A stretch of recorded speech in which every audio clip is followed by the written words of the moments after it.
Reka nongere mbaye ikaze rero, karibu mbahaye ikaze ku ijambo ry'umwimerere Jamais muhirwa. Shalom Bashem Elohim Eloheyi Avraham Yitzhak Yaakov muhirwa baye Yeshua Mashiach. Maze anahinu Elohim rilohotayo tugiye kureba iki? Uyu munsi rero tugiye kwanzura, tufata umwanzuro kuri Pawulo n'inyandiko ze yanditse muri Bibiliya. Dufata umwanzuro ibyanditswe mwabibonye, abantu bambwira ngo ni gukukira ngo satani ngo narayobye. No, ntago nayobye na gato, kuko ibyo nkora umwuka wera yarabinyeretse arambwira ngo ngwino wereka abantu bakangure. Biriya bintu sinzi, iyo usomye Bibiliya isano rya kera n'irishya, byanze bikunze ubona ko hari ibintu bidahura. Abantu babisomye benshi bari kuza hanze babyemeza. Bivuze iki rero? Reka maze nkubwire, yambonera hamwe yerekana imitekerereze ya muntu abibereye mu bwoba, mu mashyari, mu matiku, mu kimwaro n'ubwoba. Ureba aho bageze. Noneho umubwire ngo bazajya kugera ku rukundo n'amahoro. Ntibishoboka. So, you hear people say Christ is Alpha and Omega.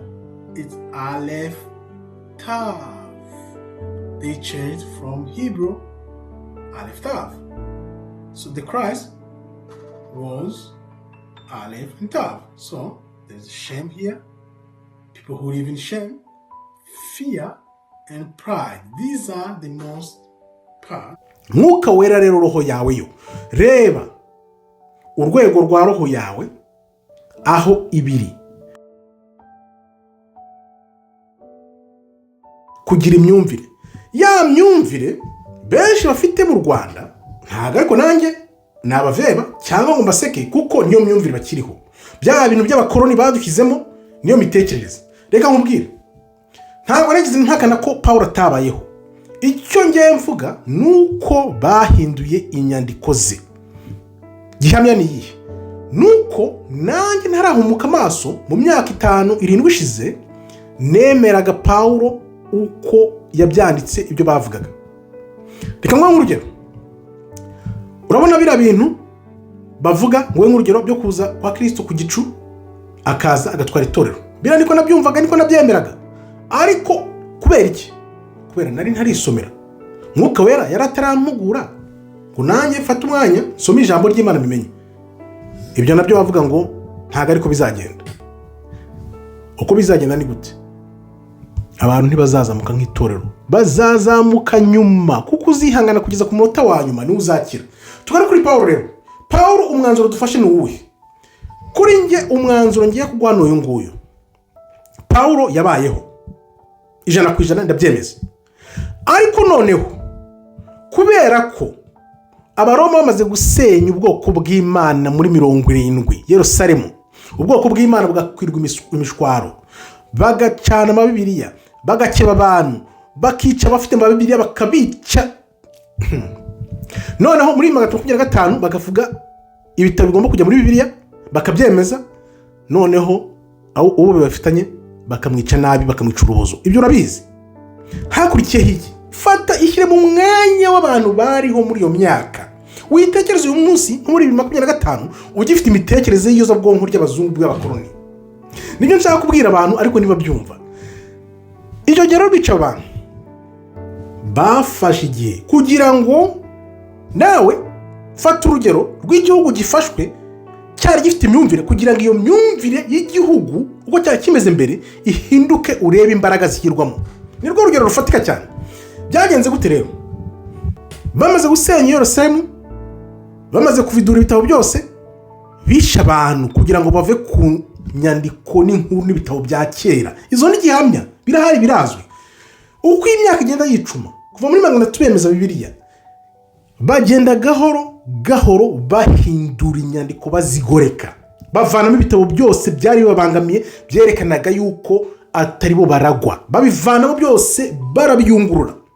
Noneho rero kugira ngo baminuze basoze burundu, nibwo bazanye uriya Pawulo. Ibyo yakoze inyandiko ze ziri original, z'umwimerere za mbere, ntago tuzi iyo ziri. Ariko icyo tuzi, iyo usomye Bibiliya ukareba, uhita ubona ko ibyo bavuga muri Pawulo bihabanye n'ibyo Kristo yigishaga. Bikakubwira iki rero?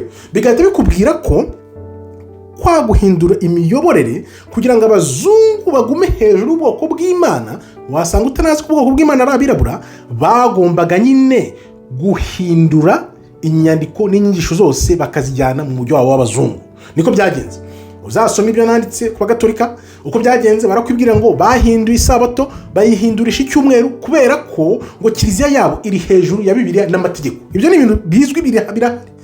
Ntuza kumburanya rero ukambwira uri kumburanya ibyo mvuga ngo ntabwo nzi ibyo mvuga, bitabona ko no. Imyumvire ifite ibyo bita layers ni inzego ugera ku rwego rwa mbere rumwe twese tuba turiho by'amashuri batwigisha bakadukorera iyozabwonko. N'amashuri ari yabo nayo abera gukora iyozabwonko kugira ngo roho yawe idakanguka yibuke impamvu Imana yayizanye hano ku isi. Uru ni urwego rutoya rwo hasi, niho benshi bakiri rero bari kumburanya. Utera intambwe ya kabiri ugatangira kumva. Niyo mpamvu nanjye kera nibazaga ni gute umuntu yagira ubumenyi ariko ntagire kumva. Ntabwo nabyumvaga. Ushobora kuba ufite ubumenyi bwinshi cyane ariko you don't understanding. Niyo mpamvu ubona mu mpano Imana iguha mu mpano zikomeye. Understanding is key. Kumva imyumvire.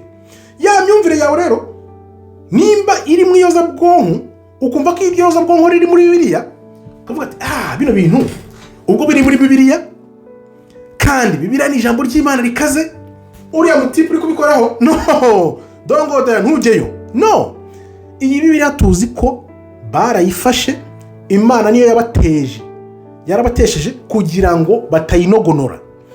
Bararebye baravuga bati isezerano rya kera rirazwi cyane, none reka turisukumire aho ngaho, turisunike turyihorere, twibande ku isezerano rishya. Ari nayo mpamvu wumva iyo uri mushya mu gakiza cyangwa mu ijambo bakubwira ngo soma ijambo ry'isezerano rya kera.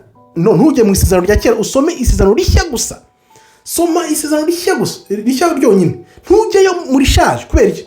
Kubera ko nyine bazi ko abantu benshi nibasoma ijambo ry'umwimerere mu isezerano rya kera bazahita bavumbura yuko babihinduye. Biriya bintu bya Pawulo, biriya bintu byose ngo ahubwo abo twaganiraga ndamubwira nti turi kuganira, usibye ko we turi kuri nivi imwe urebye, we arambwira ati okay, nasanze nawe ngo bari baramuzahaje, nawe yemera ko Pawulo biriya bintu avuga babihinduye. Yabonye rero mbiposta aravuga wow, narabyihereranye nanjye narabibonye, kandi uwo muntu nzi ko nawe afite inyurabwenge ihebuye cyane, kuko ntabwo nakwibeshya ngo ni umuntu yibeshye, ni umuntu tuganira. Yabonye mbipostinze aravuga ati wow, ubwo butwari bwo kubipostinga wabuvanye he? Kuko urumva abantu benshi barabizi si ko bicecekeye. So noneho nkubwire ibyo bya Pawulo yabayeho 100% ntitubihakana, ahubwo iyo myaka tutariho. Sinzi umuntu ushaka kumakanya we abireba uyu munsi ubwo ndi kubivuga, wibuka ko bino bintu bimaze imyaka irenga 1000. Kubera iki rero?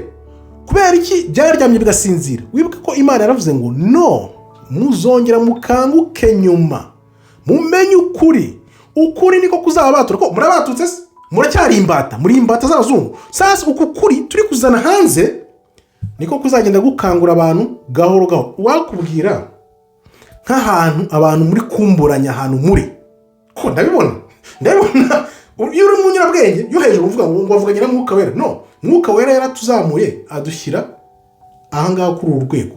Hari izo nzego zindi twagiye dusimbuka ziri ahangaha. So iyo myumvire rero yuko Paul adakorwaho iri hano, wenda tuyishyire hano. Noneho twarazamutse tutera intambwe tugeze ku mweru, turi ku mutwano, turi kuzamuka tugere hejuru. Urumva rero wandi bukiri hasi. Yes, ndumva yuko ubyumva nyine uko ubyumva. Nta ukora kuri Pawulo, ukoze kuri Pawulo nyine uhita ko akora satani. Ndabyumva neza kabisa. Ndabyumva neza ko uhita uvuga ngo nimba uvuze gutya ugakora kuri Pawulo n'inyandiko ze uri muri satani. No, hano hari indi layeri hejuru yerekana uko ibintu bimeze. Niko imyumvire imeze. Imyumvire uko turi hano bifite layers. Mose ajya gupfa yari amaze kugera kuri layer yo hejuru ku buryo Imana yamuvugiragamo. Urumva ni inzego. No, weho abantu bashobora kuvuga bati no, yes, mu myumvire yawe yo hasi nanjye nje nkagusanga aho hasi, umuntu mfite iyo myumvire, umuntu akaza akambwira ngo Paul biravuga, nanjye ahita ambwira ari gukora satani. Nzamutse nkamanuka aho hasi nyine muri. Noneho uko ugenda uzamuka ni kugenda usobanukirwa.